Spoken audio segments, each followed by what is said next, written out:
Welcome to horror heaven. Horror heaven!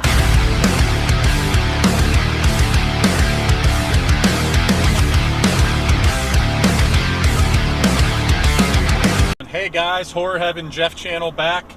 We are on the road again. This time we are on our way to Evans City, which is about 45 minutes north of Pittsburgh.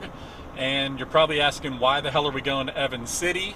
Well, in 1968, Evans City is where John Russo and George Romero decided to come to film one of probably the top 5 most important horror movies ever made. This is where they filmed The Night of the Living Dead. So we are going to go to Evans City Cemetery and check out the 3 or 4 very well-known spots from the beginning of the movie. We are not going to be going to the farmhouse that was used to film that, because that farmhouse was torn down in the very early 80s. It's completely gone. They didn't build anything in that spot. There's no marker for that spot or anything. So if we went there, all it would be is an overgrown field. There's really no point. But we're going to go to the graveyard. We should be able to see almost all the important stuff from the first 5 or 6 minutes of that movie. It should just be something kind of cool to do. And then afterwards, stick around. I'm going to go ahead and do a full episode review of Night of the Living Dead. We're going to really get into it from top to bottom and just talk about everything there. So we got about a 45-minute drive ahead of us. It is one of the 2 days in Western PA this year that it's not raining, so we should get some really good footage when we get there. As always, just like and subscribe, share this to everybody that you can. We'll check back in with you whenever we get to the cemetery. Thank you so much for watching.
Alright guys, we are here at Evans City Cemetery. As you can see, this is the chapel building that you can see in the background and at the beginning whenever Judith O'Day and her brother pull up to the cemetery at the beginning. It's still standing. It still looks pretty much exactly the same. It's been very, very well maintained, which is awesome of them to do. And now we are going to go over and see if we can find the actual gravesite where they lay the flowers at her parents' site and when they get attacked by the first ever flesh-eating zombie on film. Alright, so we are over at the, what people call the Blair grave, because that's kind of the easiest marker to find. And this is where the 2 main characters right at the beginning come in to leave graves at their father's gravesite, and that grave is right next to the Blair grave, but it's kind of shorter, so the Blair grave is really what you look for if you want to find it. It's right across the street from the monument building and maybe up about 700 feet. So once you find the monument building, you're pretty much there. Let's go check it out.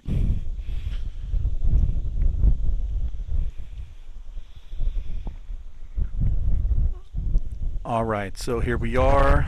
That's the Blair grave. And then the one directly to the left of it that you can see has a bunch of flowers on it and whatnot.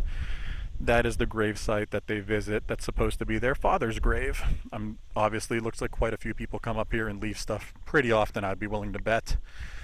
So we have the Blair grave here marking the Blair family, and to the left of it, I can't read exactly what name is on the top there, but we're definitely not going to touch it.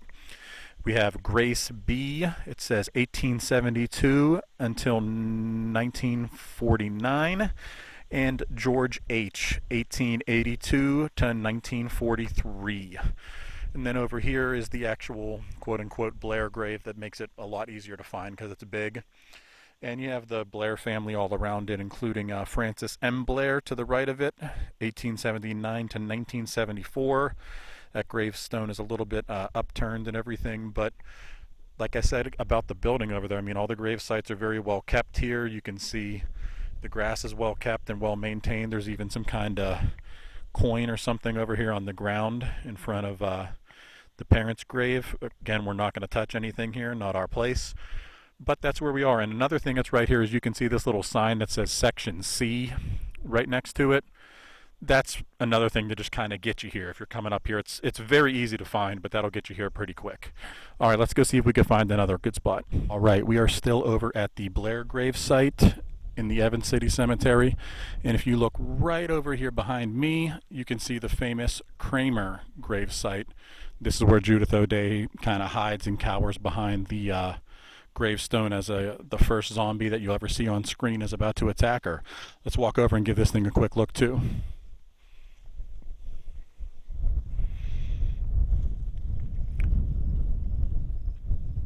Like with everything else here at the place, they really seem to maintain everything really well. Not just these graves from this movie, but everything seems to be really well maintained here. There's the Nicholas Kramer side. If you remember, this is exactly where Judith O'Dea was hiding behind this in fear while her brother was fighting with the zombie. And as we go all the way around, you can see Nicholas Kramer, February 18th, 1842 till March 17th, 1917. Couple flags here, so I'm guessing at least one, if not more, of the Kramer family were veterans. You have Alice Kramer, April 18th, 1873 to May 18th, 1884. Mary Kramer, April 13th, 1843 to August 13th, 1869. C.L. Kramer, July 3rd, 1884 to March 30th, 1885. That's a really, really short amount. That's a shame. And W.W. Kramer died February 1887. Looks like it maybe just says age 7. It doesn't really have anything there, so.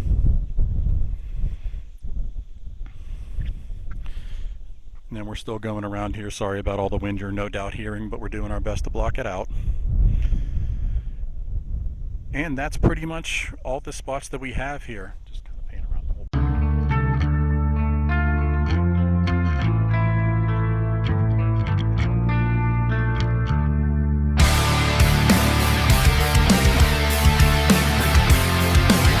All right, guys, and now we are slightly up the road at the Evans City Historical Society and the police station and the library. It's all right here in this little compound together. They got some really cool artwork here celebrating the Night of the Living Dead, as you could see, as well as the other stuff that's happened in Evans City. But for the purposes of our channel, we're focused pretty much just on this. And then right across the parking lot, we go over to, there should be a plaque over here commemorating Night of the Living Dead. And there we go.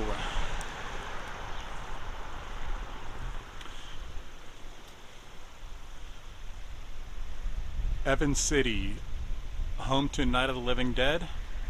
Evans City was the central filming location for the historical and influential 1968 film. And that film was added to the Library of Congress National Film Registry in 1999. Also, scenes from The Crazies, another George Romero film, were filmed up here.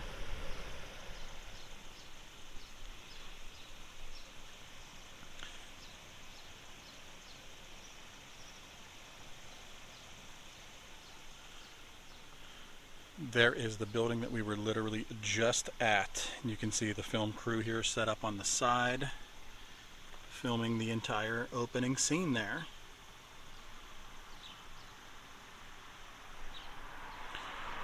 And there you can see the film crew filming Judith O'Dea at the exact grave sites we were just at. Very cool that Evans City not only has, this stuff up, but they maintain it really well and really just embrace this part of their history where some people would, just want to act like a horror film wasn't filmed there, because horror still has that stigma. But it's really cool how they did everything.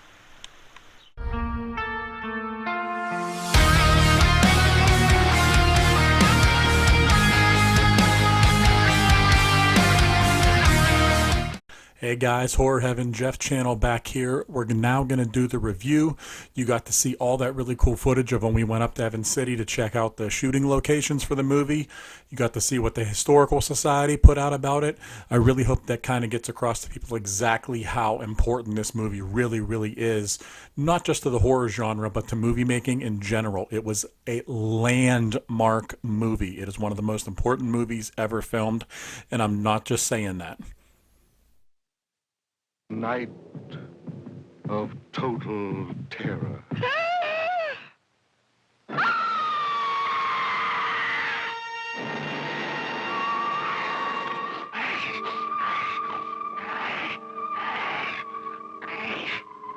Night of the living dead.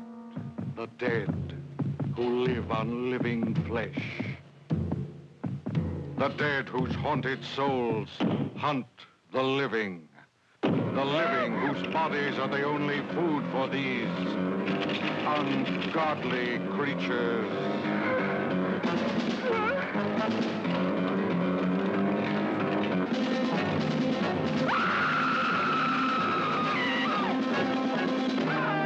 Night of the living dead. Bizarre adventure in fear.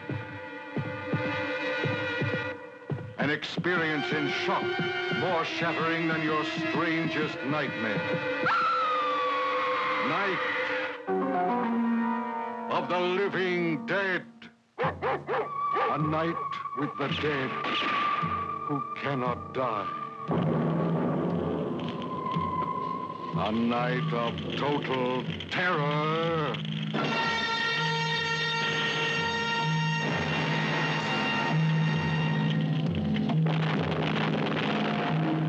Night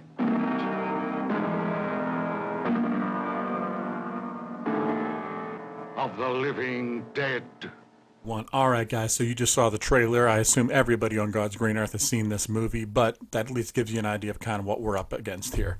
So this was filmed in 1968. It was written by George Romero and John Russo, both Pittsburgh residents.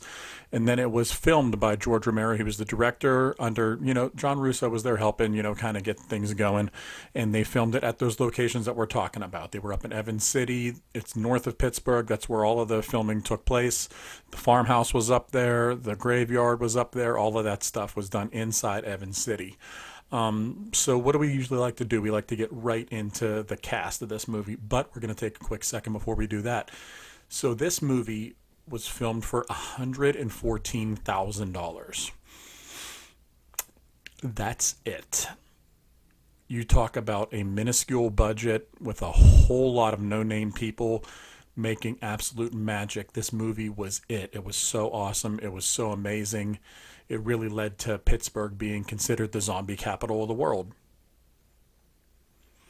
They filmed The Night of the Living Dead here. They filmed Dawn of the Dead here. We are going to be going to those locations in another one, I promise you. They filmed Day of the Dead here, Land of the Dead. George Romero is from here and went to school here. John Russo is from here, who helped, create the flesh-eating zombie. And then even when you get into the next, generation of everything with the newer movies, Tom Savini, boom, Bloomfield, Pittsburgh, PA again. Pretty much every year or every 2 or 3 years, Pittsburgh has a zombie walk. And that sets the record pretty much every time they do it for the most zombies in a place. And then some other city will take it. Boom, Pittsburgh takes it right back.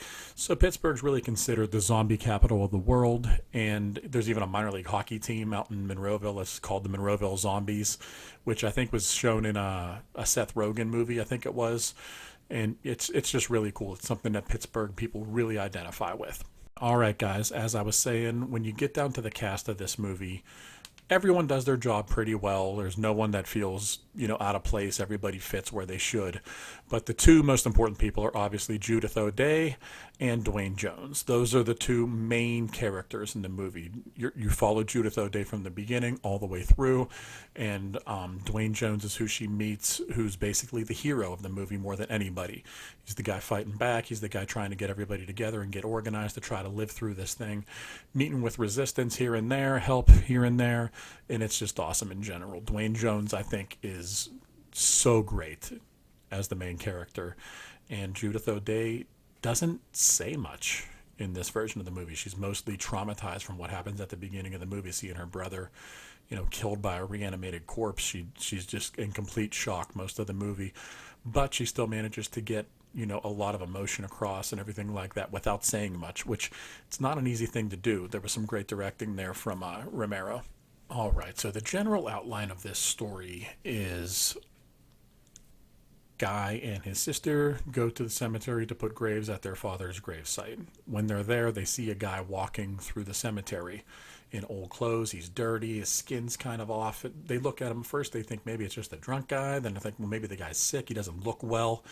The guy just keeps coming, never really responds to them talking, and then boom, he attacks the brother, and a long fight ensues, and basically we end up seeing the brother get killed, and the zombie even starts eating him. So this is the first time that we see flesh-eating zombies as a thing. That was invented by George Romero and John Brusso. Nobody did it before.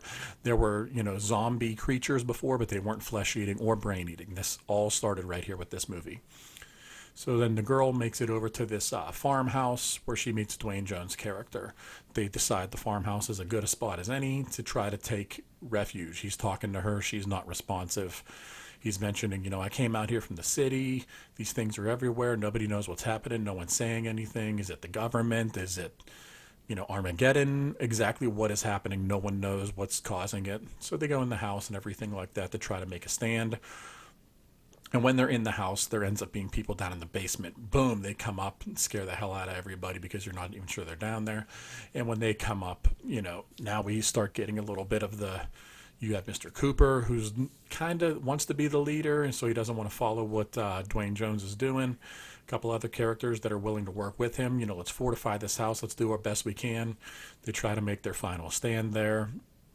They're watching the news where you see all the places talking about this happening. They don't know what it is. They don't know if they're assassins, what's going on. And they make the stand for as long as they can.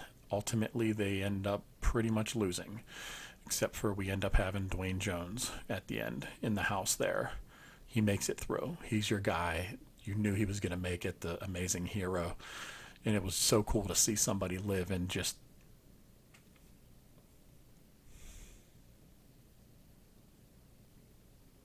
that sucks. So before we get into our best of things, I just have something I kind of want to show off because I don't know how many people have ever really seen these. So when DVDs very first came out, they were very expensive, so were the players. And one of the very first ones I ever bought is The Night of the Living Dead. As you can see, yes, DVDs used to come in a jewel case, very similar to, the music CDs. It's hard plastic. I'm sure they broke left and right. Somehow mine isn't broken. Don't know how I pulled that off.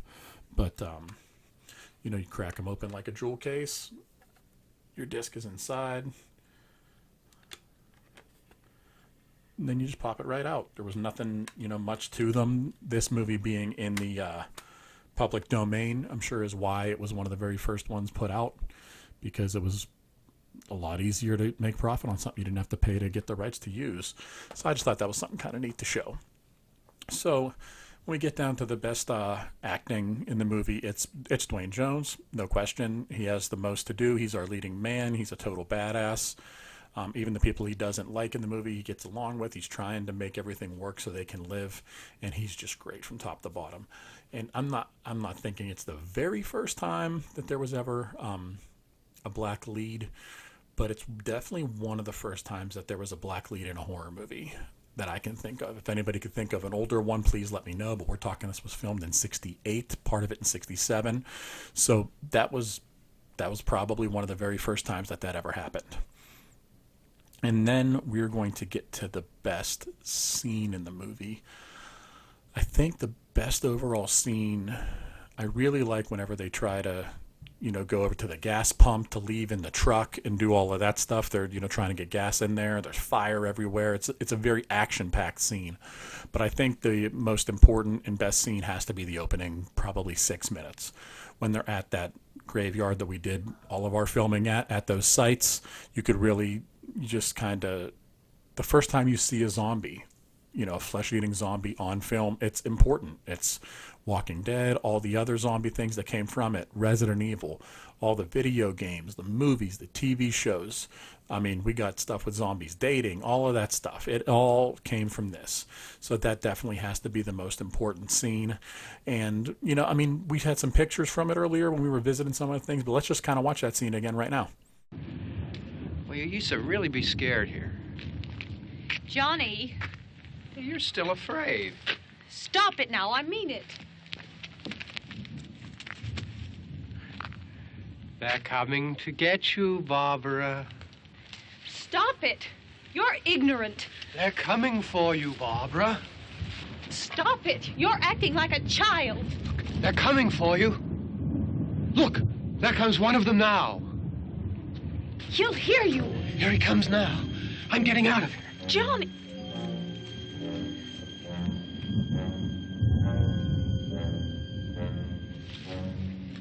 Oh! No! No! Johnny!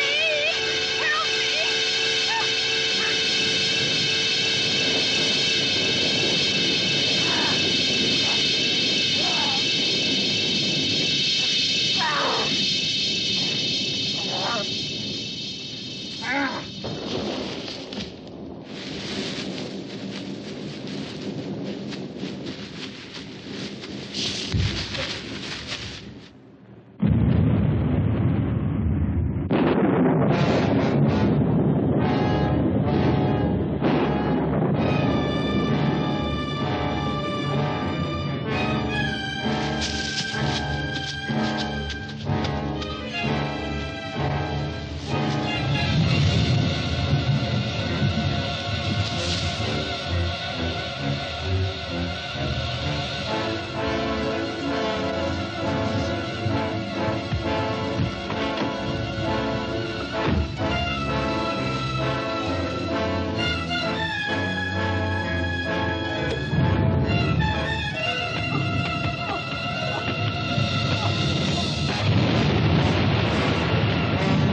For our best kill in the movie, it has to be the daughter. As the movie's going on, you start realizing that Mr. and Mrs. Cooper have their daughter with them down in the basement, and the daughter is very sick. We're not sure about any of this, the idea of you turn into these things when they bite you. We're not into that idea, and she's not dead yet either. We just see a very sick little girl, and then as we go, she ends up passing away. And everyone's really sad about that. It's absolute shame. And then she changes. We don't know if she possibly got bit. We don't know if she just, everyone's changing. We don't know yet any of that kind of stuff. There's no rules applied to the how or why, if anything, about the zombies. And she turns and she attacks the dad and kills the dad. And then in a really heartbreaking scene, but it's also terrifying, she's just approaching the mom who's saying so much, I love you, my little girl, poor angel, all that kind of stuff. And I think it's a trowel she ends up grabbing. So it's not even a knife. And she just starts hacking the mom apart. And like with most of the stuff in this movie, there's no gore really shown. This movie is very scary, but by today's standards, this would be a PG-13 movie. No sex, no swearing, very little gore, if any at all. Just the fact that it's scary is what got it that R rating. That's kind of stuck with it forever. So before we get up to our ranking, what am I going to do right now? Yeah, I'm going to ask you to like and subscribe. Tell your friends about the channel. Keep helping us grow, guys. We need you. We need you. We need you. If we don't have your support, we're going to die. So, maybe if we die, we'll come back. No. So tell everybody you can to please like and subscribe. So what are we going to give this movie? We are going to give The Night of the Living Dead from 1968, directed by George Romero, written by George Romero and John Russo, 4.5 out of 5 stars. It is absolutely amazing. It is right there as one of the most important horror movies ever made, and one of the most important movies, period, for everything that it did. It can't be understated how much effect this had on all movies that were made after it, on the horror genre in general. It introduced everybody to George Romero, who went on to be one of the greatest directors to ever live. We had John Russo there writing stuff, who since then has written multiple other movies and books and is just a prolific creator. But yeah, we're going to give it 4.5 out of 5. There's, like I said, there's always kind of room to be a little bit better, but this one's pretty damn close to perfect, guys. Thank you so much for watching. I really hope you enjoyed all the stuff before, where we were on site and everything like that. That was so cool to do. I can't wait to do more stuff like that whenever we're in the area of other places where horror movies were shot. It was so much fun. All right, guys, thank you so much for everything. This is Horror Heaven. Jeff out. Love you all. Thank you.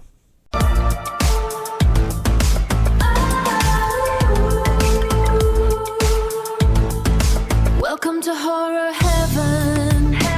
Beautiful pain. Welcome to Horror Heaven.